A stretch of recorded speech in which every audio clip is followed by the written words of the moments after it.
तो हमने बात ही कुछ ऐसी करी जिससे हमारा मिलने का मन करे, प्रेम बढ़े। और इस बात को जगाने वाली बातें करते थे, ठिठोली करके हमें छेड़ते थे। बोलो जय श्री कृष्ण। और प्रेम भरी चितवन से मुस्कुरा करके हमारी तरफ देखे, कोई मुस्कुरा करके देखे राधे राधे, तो भाभी कुछ अलग मुस्कुरा करके और देखते थे। और हम भी देखती थी कि तुम्हारा वह वत्सल जिन पर लक्ष्मी निवास करती है। और प्रेम से बोलो जय श्री श्याम, जय श्री श्याम। मुरली वाले आजा तेरी याद सताए, तेरा ये भी छोड़ा हमसे नहीं जाए। मुरली वाले आजा तेरी याद सताए, तेरा ये भी छोड़ा हमसे नहीं जाए। तो हमने हमारा रोग दूर कर दिया, हमें औषधि दे दी, दवाई दे दी। अब उन्हें तुम अपने, हम तुम्हारे तो चरण इतने कोमल है कि हम उन्हें अपने कठोर स्तनों पर रखने से भी बड़ी डरती हैं, कहीं कोई चोट ना लग जाए। और उन्हीं चरणों से तुम रात्रि के समय घोर जंगल में भटक रहे हो। और प्रेम से बोलो जय श्री श्याम। श्याम तुम्हारे चरणों में कोई कंकर ना लग जाए, हमें बड़ी पीड़ा होती है। ऐसा प्रेम हो तो ऐसा हो, जय जय श्री राधे।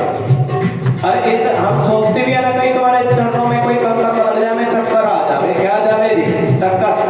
प्रेम से बोलो मुरली वाले आजा तेरी याद सताए, तेरा ये भी छोड़ा हमसे नहीं जाए। हमने चांद तारों से शर्त लगा रखी, हमने फूल और बहारों से शर्त लगा रखी है।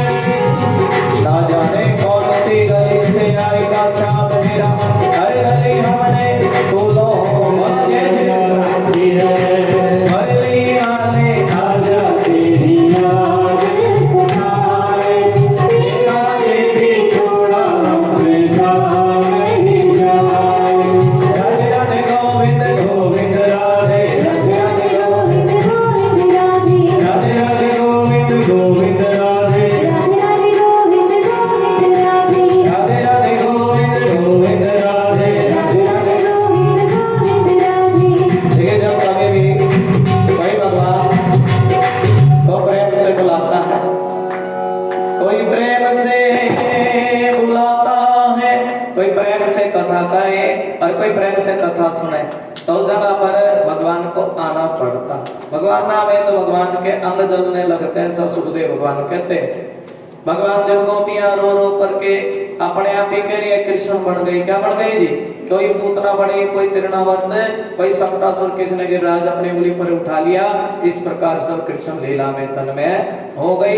और जब इस प्रकार भी रहे भाव चढ़ा तो भगवान श्री कृष्ण रोने लगे भगवान के लिए। तब भगवान गोपियों को दर्शन देने के लिए आए। गोपियों में कहीं चला थोड़ा ही गया था और मैं तो तुम्हारे पास में ही था। एक गोपी कह रही है, प्रेम से बोलो जय श्री श्याम।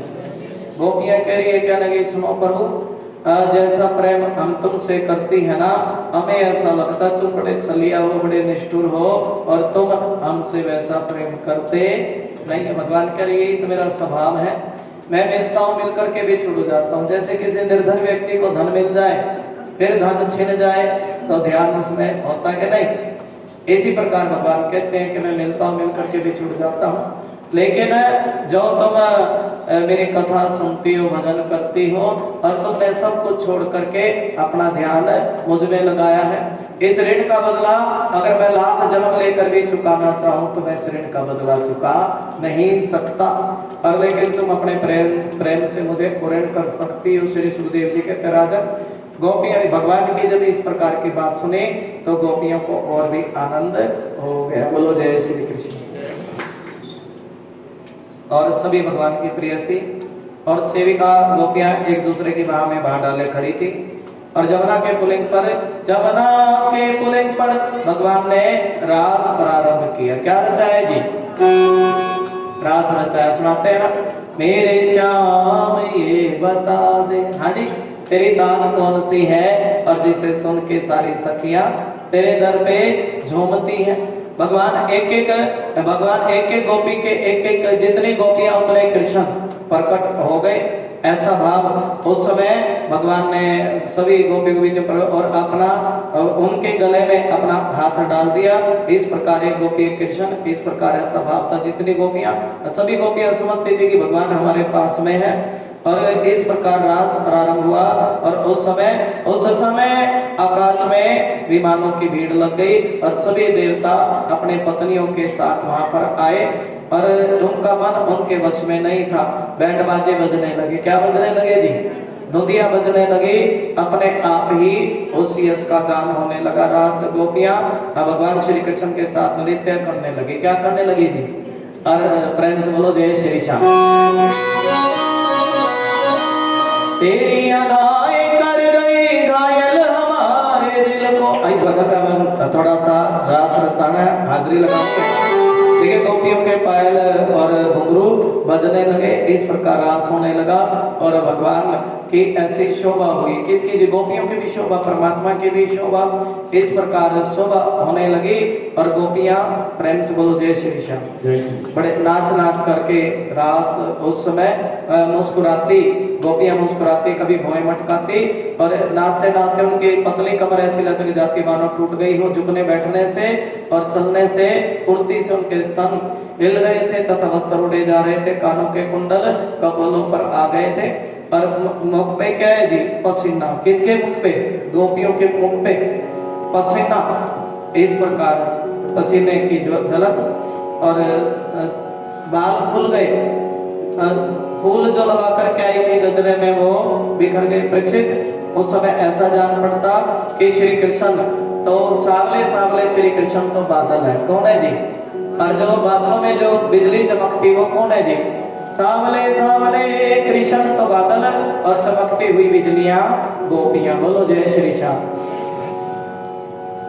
और इस प्रकार प्रेम से बोलो जय श्री। महाराज हुआ और कोई गोपियां भी बड़े सुंदर स्वर में भजन गा रही थी। भगवान भी बड़े सुंदर स्वर में क्या गा रहे हैं जी? भजन गा रहे हैं। प्रेम से बोलो जय श्री श्याम, जय श्री श्याम, जय श्री श्याम, जय श्री श्याम। कैसी बांसुरी बजाई श्याम ने, सुध बिसराई श्याम ने। नाच करके हाजिरी लगानी है। बोलो जय श्री श्याम।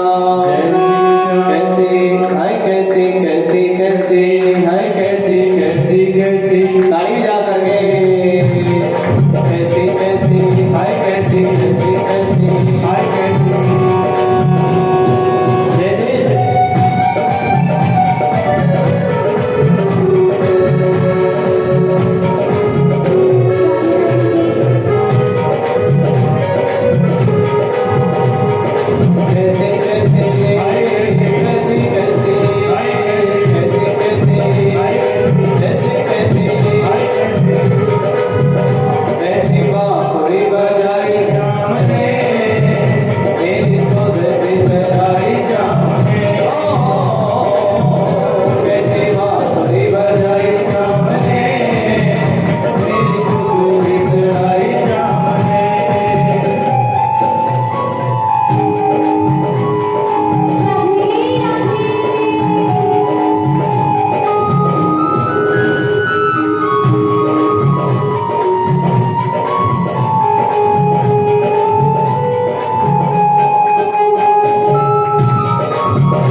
राधे। जय जय श्री राधे।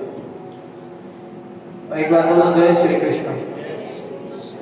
कैसी बांसुरी बजाई श्याम ने, ये देखिए भाव है, मेरी सुध बिसराई श्याम ने, इतना भाव भगवान के चरणों में। और देवा देखिए स्वर्ग से देवांगनाएं भी भगवान से मिलने की कामना से मोहित हो गई और सब कुछ परीक्षित कहने, सुखदेव भगवान कहने लगे सुनो परीक्षित, भगवान आत्मा राम है। कैसे हैं जी भगवान आत्मा, ये बात बार बार आई है भागवत में। भगवान कैसे हैं जी? आत्मा राम, अपने आप में रमण करते हैं और उनको किसी दूसरी चीज की जरूरत नहीं है। फिर भी जितनी गोपियां थी उतने ही रूप धारण किए भगवान ने, खेल खेल में सबके साथ रास किया। बोलो जय श्री कृष्ण। परंतु गोपियां थक गई थी, भगवान श्री कृष्ण ने बड़े प्रेम से उनको, जो गोपियां थकी थी, भगवान ने जिनको पसीना पहुंचा, परमात्मा ने क्या पहुंचा जी? जब व्यक्ति नाचता है तो क्या आ जाए बाजी, पसीना आ जाता ना, ऐसे दयालु परीक्षित भगवान के कर कमल और स्पर्श से गोपियों को बड़ा आनंद हुआ। उन्होंने अपने उन कपोलों के सौंदर्य से, जिन पर सोने के कुंडल झिलमिला रहे थे, तुम घुंघराली के लटक रही थी, उस प्रेम भरे चितवन से प्रेम से बोलो जय श्री श्याम, जय श्री श्याम। और उसी रास में जब भोलेनाथ को पता लगा पार्वती को कि कन्हैया ने रास रचाया, क्या रचाया जी? तब पार्वती ने बड़ी सुंदर साड़ी पहनी, सितारों वाली। कैसी साड़ी पहनी जी? कानों में बड़े बड़े कुंडल पहने, बढ़िया सुंदर पायल। भोलेनाथ ने पूछ लिया पार्वती ये इतनी सज धज करके कहाँ चली हो? तब पार्वती कहने लगी सुनो बाबा, आप जानते नहीं आज तो श्याम ने रास रचाया। किसने जी? अच्छा कन्हैया ने रास रचाया। कन्हैया ने रास रचाया तो उस रास में मैं भी चलूंगा। भोलेनाथ कह रहे भगवान की गोपी बनना पड़ेगा। किसकी जी? कृष्ण की। पहले तो कन्हैया ने नारी का रूप बनाया, तब तो मैं नारी बनना पड़ेगा। क्या बनना? बोले गोपेश्वर भगवान की जय। तभी भोलेनाथ क्या बने जी? एक सुंदर सी नारी बने। वो भाव सुनाएंगे। एक दिना भोले भंडारी बन कर के ब्रज नारी गोकुल में आ गए हैं।